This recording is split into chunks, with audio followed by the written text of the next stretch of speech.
Welcome to the Best of US weekly review, where the best of US investors get together and we discuss all the different things that are going on in the world. And in this week's video, we're going to really concentrate on the regular guys show, which is the Platinum Swing Trading Show, which we're sort of rebranding the name a bit because Mark and I are just two regular guys talking markets.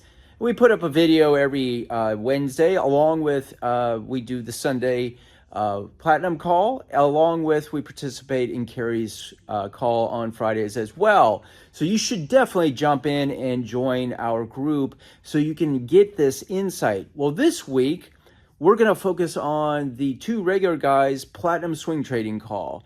And the reason is because some really good information and discussion about what's going on in our world today that we see down the road could be a great burden on all our financial well-beings. First up, Mark goes over the performance of the US Treasury Market in this next section and how it's showing that the market doesn't believe inflation is anywhere near under control. Isn't looking very good for the economy. And then, of course, all this information we talk about Treasury yields.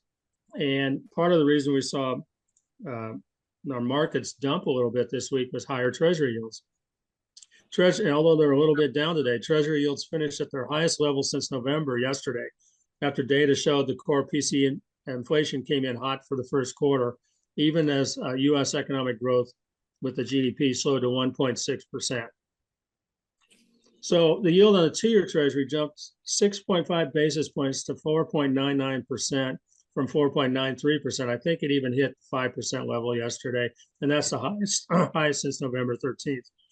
The yield on the 10-year Treasury, okay, and this ties into your mortgage rates and credit cards and all that, climbed 5.4 basis points to 4.706% from 4.6, and that was Wednesday, and that's the highest since November 1st. The yield on the 30-year Treasury rose 3.6 basis points to 4.81% from 4.7, and that was the highest since November 6th. So as Treasury yields rise, the bond market doesn't believe that we have this inflation under control, and that's what it's telling us now. In this next part, Robert jumps in from his perspective as a manufacturer and gives us great insight to how he sees the industrial sector and how it's performing and how it's a leading indicator to what we should see in the coming years, or actually coming months. Along with, he brings up housing, and he and I go back and forth a little bit about what we're seeing in housing in our areas of Florida and what we're seeing, and Scott jumps in with his viewpoint of what's going on in the Oklahoma area and what is really affecting housing prices and what we should expect in the coming months and years. Hey, Mark, I just wanted to add, the other day I added to the chat about Nucor. You bring up about, airplanes and all this stuff.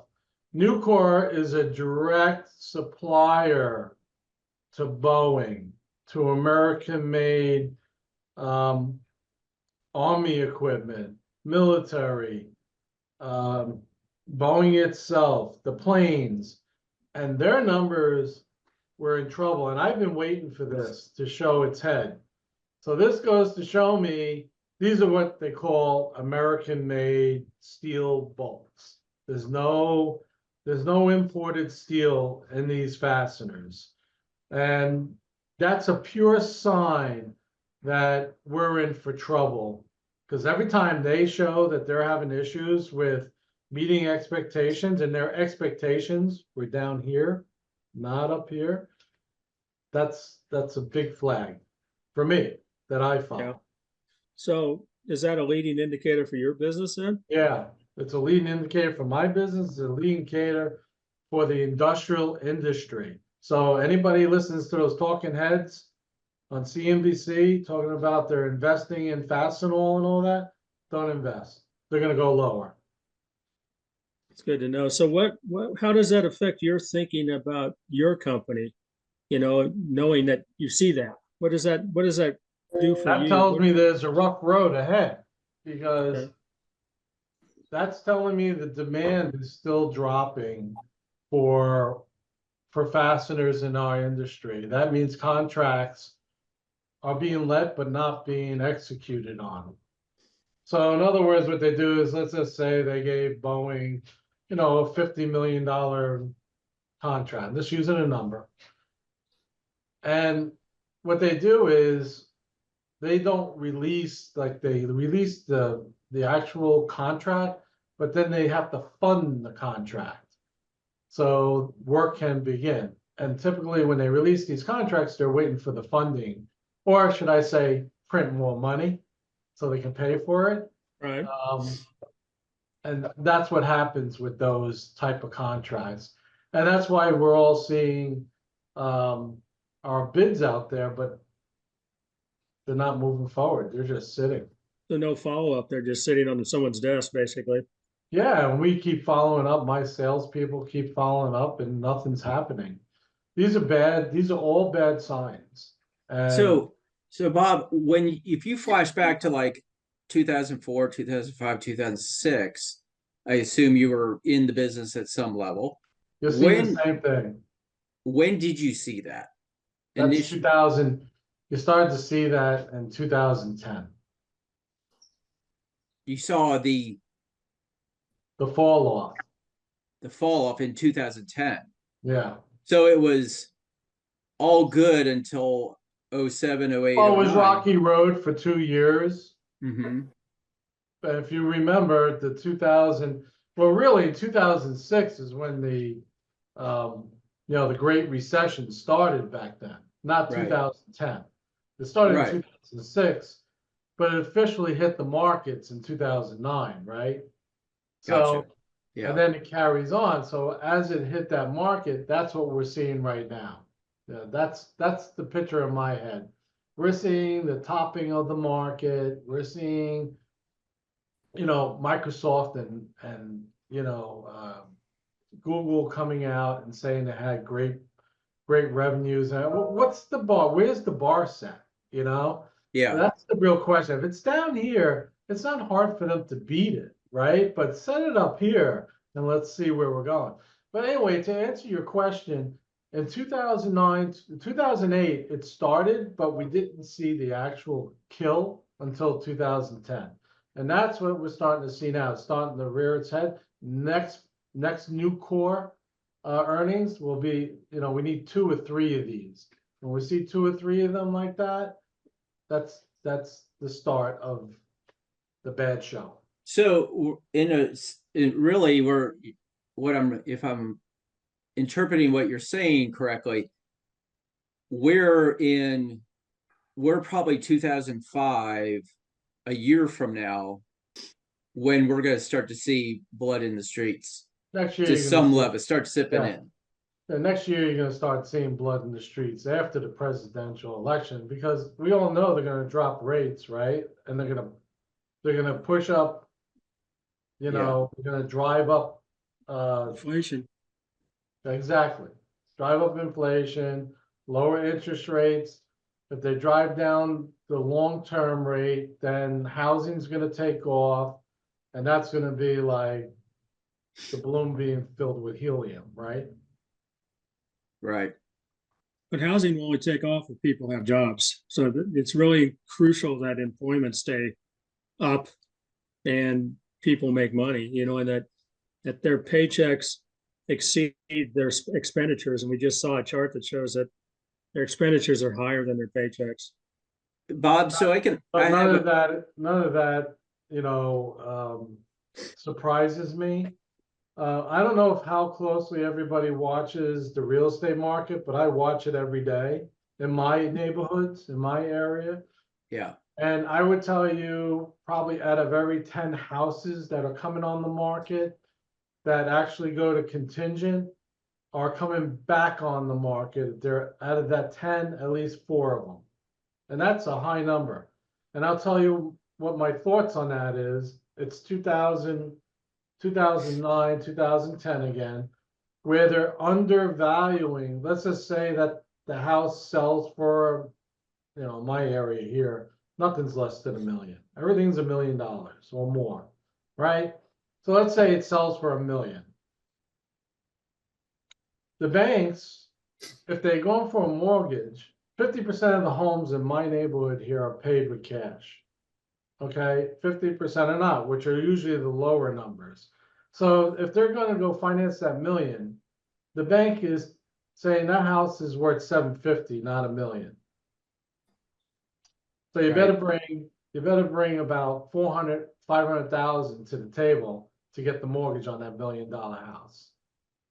And that's why that you'll see a lot of these homes coming back on the market because they don't have, they have 200,000, 250,000 to put down, but they don't have the 400,000 to put down on that house. And that's why you're starting to see a lot of the inventory starting to build, and the houses that go under contract, they can't get the mortgage. Bob, what part of the country are you in? I'm in Florida here. I also have a house in New Jersey. Okay. Not to, well, we live in Oklahoma, and Norman, Oklahoma, basically. And we own a real estate company, or my wife does. And it's a college town. And so it's, I think the part of the country and the population of the country has a little bit to do with it. Because around here, my wife just put a house on last week, and the next morning she had 3 offers, and the first one got it at 8 o'clock in the morning. Was it priced right?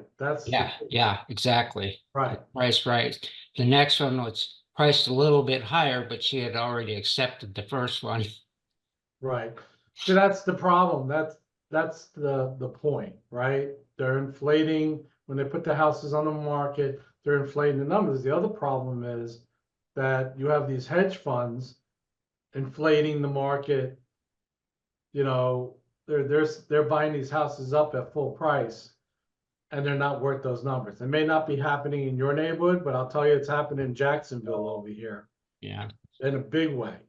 Okay, because we're like the #1 area growing like crazy percentages. I had a breakfast or lunch with a friend of mine yesterday, and we were both talking about maybe this is the time we just sell our homes and move into apartments so that we can capture that gain and then wait this thing out. And we're both the same age.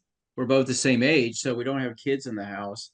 But it's sort of and I said to him, I said, this is the same conversation I had with 2 friends in 2005 in Birmingham. Right. And I didn't do it. And it cost me about $300,000. And if you remember back then, houses that were, I had a house that was worth $750,000 then. That house dropped by 250,000 in the heart during that Great Recession. Yeah. I'm seeing it here. We're seeing more for sale signs go up. And granted, it's, and the prices are starting to come down. You're seeing price adjustments, and it's been going on for a year, but it's starting to accelerate more and more. I have 3 houses in my neighborhood that are for sale. A year and a half ago, they'd be on the market for a week. Now they're on the market for 9 months. Nobody's buying, and I'm below $1 million. So for my area, I'm in the low rent district. So you would think that'd be attractive, but people can't get loans for this stuff. So the other problem is that a lot of these people also took ARM loans. Yeah. Right. And those things are ballooning now. And probably, Scott, since your wife is in the real estate business, she probably sees it because these people are trying to get out of those things now. Think about their payment when it was 2%, and now it's probably 7-8%, and those arms. It's crazy. Are you hearing, Scott, are you hearing more banks saying we're not doing arms like we used to? No, are they tightening up? I heard more. Yeah. I talked to a friend of mine who runs a small bank mortgage department, and he's like, He's like, it's an act of God to get one through right now. He goes, Yeah. they're You have to just be in too good risky. position. Yeah, very good. Well, 6 months minimum of payments in the bank for emergency. You gotta have 25% or more, okay, to put down on your house, preferably. And then you have to go to the scrutiny of the three, the three appraisals, right? And then they're gonna cut off that bottom, that middle one they pick. They're Yeah. gonna cut off of that too, reduce that value. Yeah. we see that. I mean, I live in the middle of flyover country, and where I live, the the minimum amount of land people have is at least 20 acres on with their house, and used to be once a year or every summer you'd have maybe one house around, you'd see a for sale sign, until like a year ago May, when the property taxes came out where I live, and they were almost double.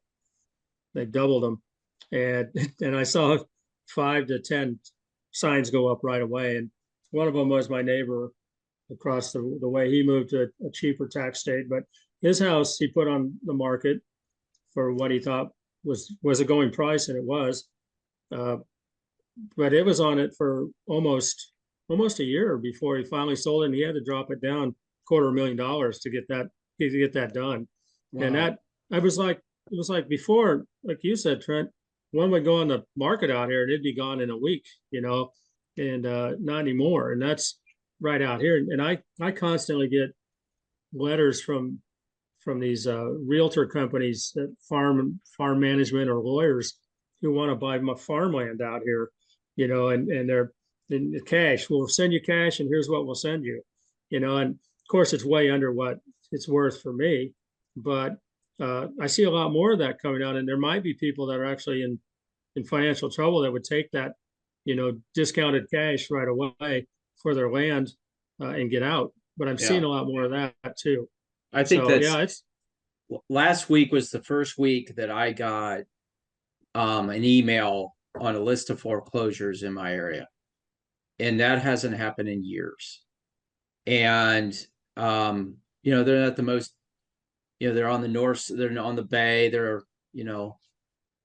15-minute drive to the beach kind of thing. But all of a sudden there's this list of foreclosures starting to happen Yeah. in our area. And I'm like, wow, I hadn't seen that in years.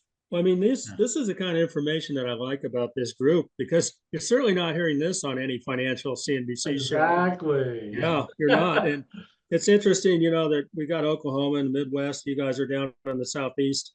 The market's up in Ohio. I don't know what's going on in Connecticut, Paul, but it's interesting to get perspectives on that. Markets are getting toppy. We have seen that year over year growth with the Mag 10. We saw these kind of events happen back during the .com bubble. We saw that during the housing bubble. And now we're starting to see it again. And we're seeing it come into the industrial sector. We're seeing that in the housing is starting to slow year over year. We're starting to see prices come down year over year on housing. But more importantly, we're seeing the slowing and the guidance that some of these big tech companies are putting out there. With the high cost of money, it's harder to do business because most people borrow money to grow their businesses. Well, with the Fed funds rate of 5.33% and potentially going higher to squash inflation, it's going to get tougher and tougher. And it's starting to bleed into you and I's daily life. And that is why it's so important for you to be informed and understanding and know how to risk and manage this market that we are in. And that's why Best of US Investors Platinum Channel is a diamond in the rough. It is something for $60 a month that you can subscribe to, get all the different opinions, different portfolios, ideas, different company investing ideas, along with economic information and discussions. The Platinum Call, our swing trading platinum call on Fridays is not just about swing trading. It's about investing. It's about how to grow your wealth. And then Carrie's call on 3 o'clock on Fridays Central Time is also a discussion with tribe members. his view of the market, a view of where AI is going, and the companies that he sees, along with Mark and I's opinions on where economy and markets and stocks are going, along with the tribe members who are participating and jumping in and giving their 2 cents. So you need to jump in and subscribe. You can click the link below and go to bestofusinvestors.com and subscribe to the Platinum channel. I hope you have a great week. I hope you and your family are doing well. Subscribe to the YouTube channel. Join us. Have a great week. Live loud. Peace.